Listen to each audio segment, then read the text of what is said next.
Zakah on minerals and treasures.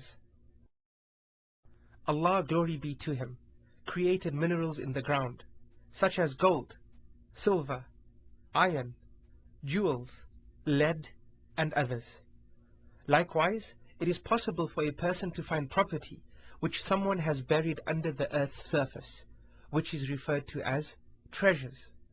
Such could be silver, or gold coins, or some form of valuable treasure.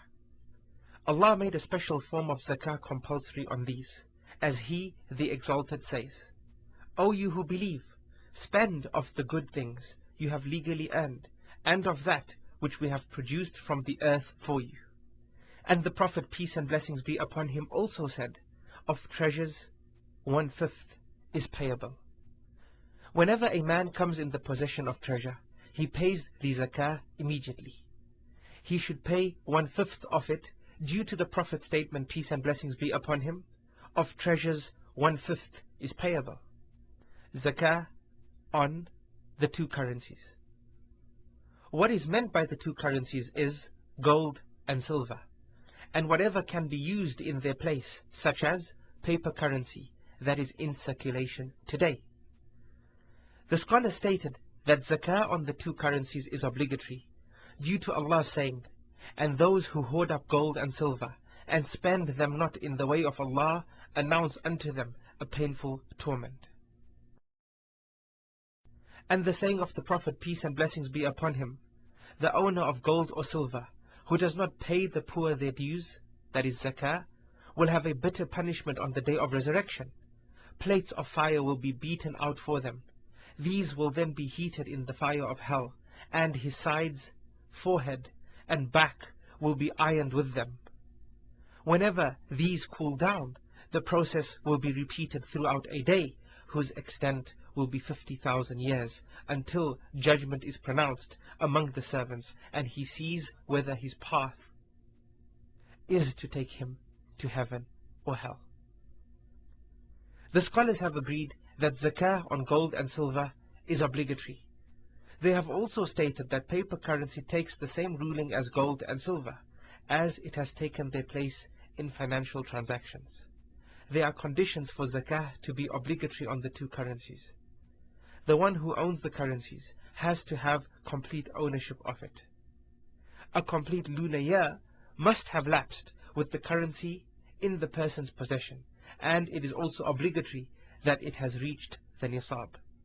The scholars calculated that the nisab for gold is 20 dinars, that is 85 grams, and a gold dinar equals 4¼ grams.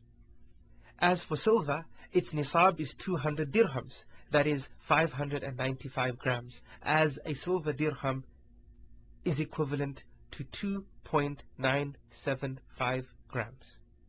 As for the nisab of paper currency, it is calculated based on the basis of the nisab of gold or silver when the collection of zakah is due. No matter whether the nisab is based on gold or silver, the zakah which should be paid is 1/4 of a tenth, or 2.5%. Concerning this, the Prophet, peace and blessings be upon him, said, when you possess 200 dirhams and a year passes by, you are to pay 5 dirham as zakah.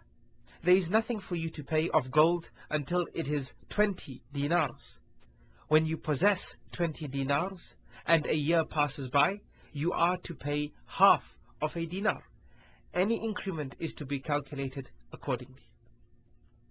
If a person owns gold or silver, but each one does not reach the nisab, the most correct opinion is that no zakah should be paid on it. He should pay zakah on the gold by itself, and also pay zakah on the silver by itself, but not join the two currencies together so as to make up the nisab. This is due to the saying of the Prophet, peace and blessings be upon him, no zakah is due on property mounting to less than 5, that is, of silver, and he who puts together gold and silver has enjoined zakah on less than 5 silver uqiyas. The scholars have agreed that an uqiyah equals 40 dirham. Zakah on ornaments. For ornaments of gold or silver, there are two categories. The first one, for which the zakah is obligatory, are those ornaments which are intended for storage and safekeeping, or the ones considered for business. On the other hand, concerning the ornaments intended for use, many scholars do not see zakah on them as being compulsory, because such an ornament is not a property kept to increase wealth, but a personal belonging to be used and benefited from, like clothing and furniture.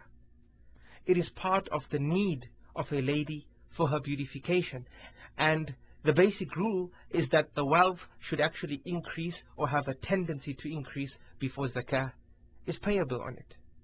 The safest course of action, however, is to pay zakah on such ornaments, because this is the safest opinion, as it frees the conscience from guilt. A woman once came to the Prophet, peace and blessings be upon him, in the company of her daughter, and on the daughter's hands were two heavy masakats, made of gold. The Prophet, peace and blessings be upon him, said to her, "Do you pay the zakah on these?" She replied, "No." He said, "Will you be pleased if Allah makes for you from them bracelets of fire on the day of resurrection?" She removed them and threw them towards the Prophet, peace and blessings be upon him, saying, "They are for Allah and His Messenger." But if the ornament is not made of gold or silver, as for example when it is made from diamonds, ruby, pearls, etc., zakah is not obligatory on them, no matter how valuable they are, except for the ones considered for trade, and these are to be treated as goods displayed for sale, that is, merchandise.